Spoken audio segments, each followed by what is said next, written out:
একজন বেশ্যায় আসক্ত। তো বেশ্যায় আসক্ত মানে কি? বেশ্যায় এমনি কারো সঙ্গ দেবে নাকি? টাকা পয়সার জন্য। টাকা পয়সা সব শেষ, আছে মাত্র 5 টাকা। কটা গেছে? 5 টাকা।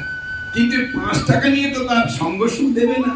তো তাই প্ল্যান করেছে ওর প্রিয় কি 5টা গোলাপ কিনে নিয়ে গেছে।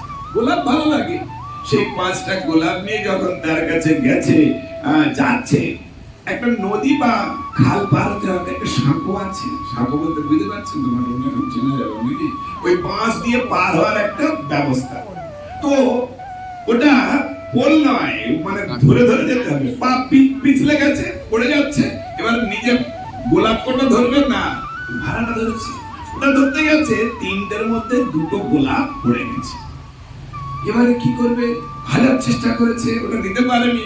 তখন বুদ্ধি আসলো, পড়ে যাওয়া গোলাপ গোবিন্দ স্বাহা। কি বললো? পড়ে যাওয়া গোলাপ গোবিন্দ স্বাহা। একেবারে বেকার যাবো কেন? গোবিন্দের নামে স্বাহা করে দিয়েছে। এখন এবার ওর যত সময় মৃত্যু হয়েছে, যমরাজের কাছে গেছে। যমরাজ চিত্রগুপ্ত বলছে, আচ্ছা এর কি পাপ পুণ্য আছে একটু বলুন। বলছে, মহারাজ কোন পুণ্য করেনি, সারা জীবন পাপ করে গেছে। কারোকে কথার দ্বারাও কারো উপকার করেনি। উপকার করলে তো পুণ্য হবে, কিন্তু কাউকে কথার দ্বারাও কোনো উপকার করেনি। কিন্তু মহারাজ এ মানে গোলাপ নিয়ে বেশ্যার মনোরঞ্জন করতে যাচ্ছিল, আর হাত থেকে 2টো গোলাপ পড়ে গিয়েছিল, আর ওই আপনার নামে স্বাহা করে দিয়েছে। অর্থাৎ ভগবানের নামে গোবিন্দায় স্বাহা। তাহলে কি উপায় হবে? বলছে 2টো গোলাপ যখন ওই গোবিন্দের নামে স্বাহা করে দিয়েছে, পড়ে যাওয়া গোলাপ, ওর 2 ঘন্টা স্বর্গ ভোগ হবে আর সারা জীবন নরক ভোগ হবে। যখন বিচার হলো যে তোমার 2 ঘন্টা স্বর্গ ভোগ হয়েছে, স্বর্গের ট্যুর ক ঘন্টা? 2 ঘন্টা সময়, আর সারা জীবন নরক, তুমি কোনটা আগে ভোগ করবে? উনি বলছেন, নরক তো সারা জীবন, আর খানিকটা স্বর্গ ওটা আগে ভোগ করেই নি। ঠিক আছে, আমি যাবো। তো আসতে একজন যমদূত তাকে নিয়ে গিয়ে যমরাজ্যের মানে স্বর্গরাজ্যের বাইরে গিয়ে তার দুয়ারিকে বলছে, এটা আমাদের যমরাজ পাঠিয়েছেন, একে 2 ঘন্টা ঘুরিয়ে আমাকে দিয়ে যাবেন, আমি বাইরে দাঁড়িয়ে রইলাম। 2 ঘন্টা পরে আবার আমি একে যমরাজ্যে নিয়ে যাব। সেরকম চুক্তি হয়ে রয়েছে। তো তিনি যমদূতকে বলছেন, আচ্ছা ভাই, আমাকে বলতে পারবে, আমার সারা জীবন তো পাপ করে এসেছি, কোনো পুণ্য করিনি, আমার স্বর্গ প্রাপ্তিটা হলো কি করে? বলছে, যে তোমার হাত থেকে 2টো গোলাপ পড়ে গেছিল। হ্যাঁ, পড়ে গেছিল বটে।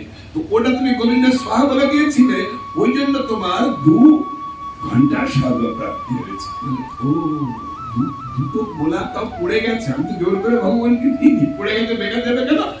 গোবিন্দের স্বাহা করে দিয়েছি, সেই জন্য তো। ও তখন এবারে সেখানে যখন ঢুকেছে, বলছেন স্বর্গের তরফ থেকে তিনি এবারে বলছে, 2 ঘন্টার মধ্যে তুমি যা চাও উর্বশী সঙ্গ করতে হলে সব করতে পারবে, যা খাবে, যা করবে, যা কিছু ভোগ করতে পারবে। 2 ঘন্টার জন্য তোমার সব বরাদ্দ, তুমি খালি বলো কি, আমরা সব স্বর্গের লোকরা তোমার যোগান দেবো সে সুখে। ও তখন বলে, হিসো আছে? বলে, হিসো কি? ধারালো কাটার যন্ত্র। বলে, হ্যাঁ, সে সাপ্লাই করে দেওয়া যাবে। গোলাপের বাগান হবে? বলছে, হ্যাঁ, একটা গিয়ে দিলা, পুরো এলাকাটা গোলাপ আছে। ও ওই হিসোটা নিয়ে একবার করে মারছে আর গোবিন্দার স্বাহা বলছে, একবার করে মারছে আর গোবিন্দার স্বাহা বলছে। অনেকক্ষণ হয়ে গেছে। 2 ঘন্টা এদের এখানে 2 ঘন্টা বেশি নাকি যে ছিল? তো তাকে জিজ্ঞাসা করছে, বলে, আচ্ছা ভাই, তোমাদের এখানে 2 ঘন্টা কত মিনিট হয়? বলছে, কেন? এখন আমাকে নিয়ে যাচ্ছে না কেন? সবার সেই লোকটাই যে দাঁড়িয়ে ছিল যমদূত, সে কোথায় গেল? বলছে, সে বাড়ি চলে গেছে। কেন? তোমাকে আর এখান থেকে নিয়ে যাবে না। কেন?